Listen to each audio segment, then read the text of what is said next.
Steven Dacosta, retenez bien ce nom, il va falloir vous y habituer. À seulement 20 ans, le jeune Français est considéré comme l'un des karatékas les plus talentueux du circuit mondial. Champion d'Europe en 2016, Steven impressionne. Même son frère jumeau, Jesse, qui est également en équipe de France. Dans son karaté, dans sa rage de vaincre, dans tout, ouais, il m'impressionne. En même temps, il ne peut que impressionner par son karaté, par son talent, par son génie. Côté nonchalant qui me plaît vraiment dans le karaté, Steven, il est très nonchalant, très relâché, mais à la fois il va exploser en une fraction de seconde et c'est ça que je trouve sympa dans son karaté, il est surprenant en fait. Surprenant, déroutant, impressionnant, il a le karaté dans le sang. Dans les catégories jeunes, c'est simple, il a tout gagné. Il est même resté invaincu pendant 3 ans. En 2014, au Portugal, il se paye le luxe de remporter le titre européen en gagnant tous ses combats 8-0. Là où il m'a le plus impressionné, c'est vraiment au championnat d'Europe junior au Portugal. Il a survolé la compète comme j'ai jamais vu personne survoler une compète. C'était incroyable. Il m'avait déjà surpris, impressionné sur des compétitions, mais là c'était vraiment incroyable ce qu'il a fait. Personne ne pouvait l'arrêter, mais ça se voyait, c'était flagrant. En 2015, Steven Dacosta dispute son premier championnat d'Europe senior. Il finit en bronze. En 2016, il rectifie le tir. Il devient champion d'Europe. Logan, son frère aîné, en a le souffle coupé. Il est hyper talentueux pour son âge. C'est vraiment un... C'est une bête, hein. C'est un génie, moi je trouve, du karaté. Il arrive à être champion d'Europe individuel et équipe à 19 ans. C'est la fois où il m'a vraiment le plus impressionné. C'est le deuxième grand événement senior et il rafle le titre, quoi. Bon. Steven Dacosta compte déjà 6 médailles, dont 5 en or, en compétitions internationales, dont 2 chez les seniors. Je pense que mon plus beau, ça a été champion d'Europe senior et en plus parce que c'était à la maison. Chez les jeunes, j'ai fait champion du monde, 3 fois champion d'Europe. Mais ça reste les jeunes. Senior, c'est senior, c'est différent. C'est la plus haute catégorie, c'est là où il y a vraiment tout le monde, tous les adultes. En novembre 2016, il dispute ses premiers mondiaux chez les adultes. Les regards sont braqués sur lui, les espoirs sont grands. Mais malgré les encouragements de sa famille, bien que son frère jumeau combatte avec lui, Steven chute.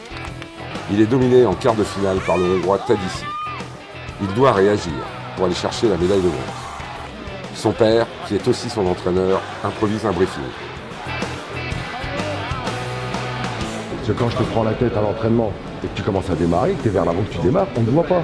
C'est après une fois qu'il t'a égalisé, ça y est, là tu as hésité. Là ça a été fini, dans ta tête tu t'es dit, oh putain, ça y est. C'est juste celui-là, j'y vais pas, ah bah voilà, c'est trop tard, à ce niveau-là c'est trop tard, tu peux plus.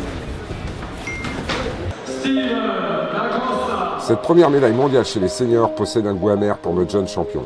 Elle est seulement en bronze. La 3e place par équipe ne le déride guère non plus. Il est né pour gagner. Première compétition en senior au championnat du monde. Première médaille, bon c'est une bronze, c'est pas celle qu'il voulait. Mais c'est toujours une médaille et voilà, ça marque quand même un peu son empreinte et voilà, c'est parfait. Voilà, nous on est contents, lui non, mais nous oui, bien sûr. Lui ne peut se contenter du bronze, bien qu'il compte déjà 2 médailles mondiales à 19 ans.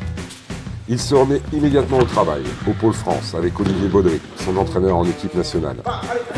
30 heures d'entraînement hebdomadaire en période de préparation. L'or a un prix, celui de la sueur. J'ai fait champion d'Europe, on va dire que je suis entre guillemets dans les têtes de série, mais je me considère pas du tout comme favori. Moi j'y vais et je dois gagner comme les autres. Au championnat de France, mi-avril, c'est avec les autres, avec ses frères, qu'il a de nouveau gagné. 3 Dacosta, 4 finales.